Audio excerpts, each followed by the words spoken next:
couples, do not be afraid of exploring your fantasies and desires. Hello and welcome. I am Jennifer Ezekiel, aka Amosita, and you're watching Uncensored. Our topic for today is it okay for a woman to teach her husband different styles?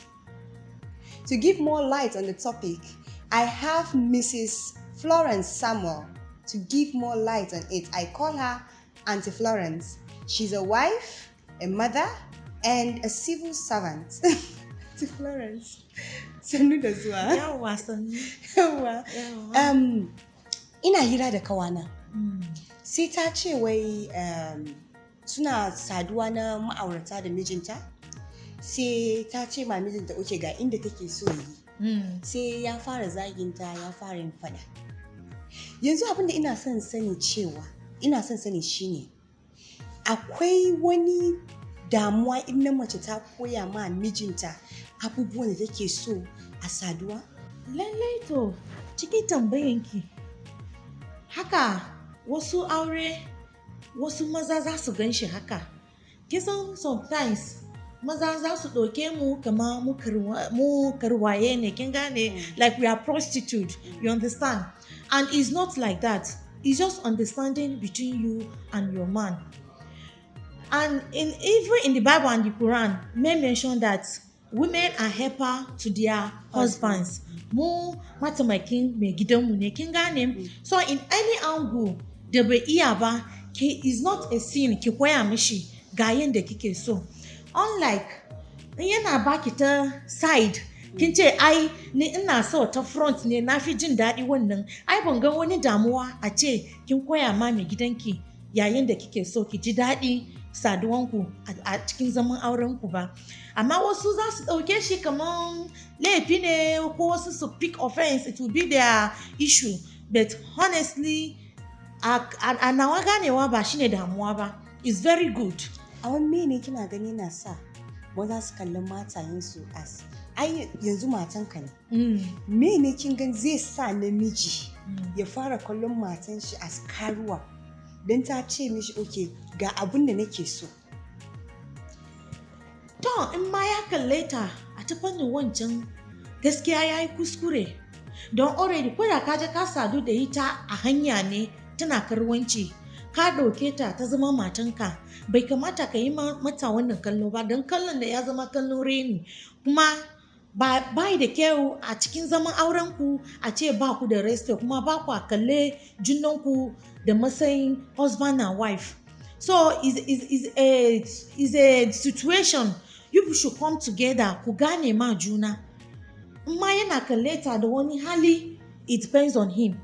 But it's not good in that way. Baya da kyau hakan. Yanzu ya kamata na mace ta koya ma namiji inda ake saduwa? Sosai ya kamata. Don akwai wani bangaren da kai ba za ka gane ba, ni na gane. Dole in koya maka don mu ji daɗin rayuwarmu, kin gane ai. So sosai yana da kyau a ce wanga ya koya ma wanga, na koya ma mai gidana ga yanda nake so in ji daɗi yin rayuwar aure na a cikin zaman gidana. Kuma da yin haka ba zai sa a cewa ina fita waje ba. Kin san this sex of 18 is very good. In kuma bai yi mata haka ba yanda take so, zai ba ta guarantee ki gan kama za ta fita waje, kin gane ai. So in that case he has to be extra careful su gane ma juna. Yanzu a ce ta taba ta mishi magana, sai ya zo ya gan ya yi fada a kai. Kina gan akwai illan da rashin zaunawan shi ya gane ya gane mene take gaya mishi, ya ne kike so mu dinga yin shi. Kina gan akwai illan zamantakewansu, illan da yana jawo a zamantakewansu? Rashin yanzu namiji ya ji matan na mace ta ce mishi this is how I want it. Yes. Amma shi he feels ni namiji ne bai kamata ki zo ki yi magana ba, duk abin da na ce haka ne ya kamata. Kina ga yana da illa relationship din nan, akwai any illa? To gaskiya a cikin zaman auren su, kisan sometimes wasu maza suna ce suna kan gida. So anything they desire is what the woman will do. And zaman aure does not depend on that. Kin gane ai zaman aure is when you people come together, you share your ideas, you share your problem. Your partner's pain should be your pain also. So abin da take so kai ki yi mata, ka yi mata, ka yi mata don a samu zaman lafiya. Kin gane ai? Yanzu akwai mun san cewa kamar akwai wanda na sani wanda duk lokacin da wani lokaci mijin baya yi mata inda ya kamata inda take so. An domin gudun maganan nan ba ta sai yi magana, ba ta sai fara kallonta da wani irin ido, tana jin kunya da ta same shi ta gaya mishi gashi nan. Ya ne kina gan zamu yi me ne zaki gaya ma irin matan nan da suna da kunya? Yanzu baya yi mata inda ya kamata kuma ba ta su ta fita waje. Me ne wani shawara ne kina da shi ma irin wayannan matan? Gaskiya shawaran da zan ba su, a ce ni a kaina mai gidana ba zan ji kunyanka ba don already we are part. I was made from your rib. Kin gane ai? So I don't see any reason a ce wani ina jin kunyan mai gidana. Ba zan ji kunyan shi ba, gara da shi come out. In ma ba za ki iya ki faɗa da baki ba, there are some signs da za ki iya ki yi ma mai gidanki ya san cewa kai gabun da wacce nan take so yi mata. Kin gane ai? So it's not, your husband should not be your enemy. Mai gidanki kar ya zama makiyinki. Ku zauna kullum kuna magana kuna tadi. So all these kind things zai kawo a cewa kun gane ma juna. Amma a cewa kin shiru every time you are on problem and you know your problem, kin san ga abin da kike so kuma baya baki.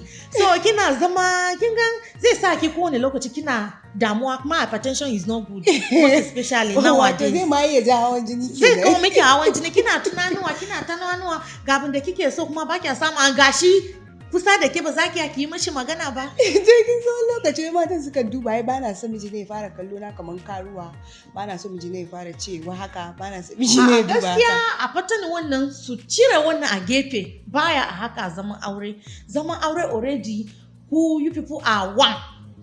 Ba ce wai wanga you are one, so you tell him your problem. Kin gane ki gaya mishi damuwanki, ki yi mishi abubuwa da kin san shi ma zai ji daɗi ya biya miki bukatanki a fatanin kwanan zaman aure. Wato ya kamata at every point yana da kyau na mace da dinga caccanja different styles kenan. Sosai. So ya kamata. Ko kina kitchen ne, in kina ma so ku haɗu a kitchen ba matsala ba ne, is very good, yana gina gidan aure sosai. Wato babu takamaiman waje da ya kamata a samu like nan mace da namiji su haɗu. Wai sa a ce salalale a kan gado, a gadon da kuke kwana, ba lalalale sa a kan gado ba.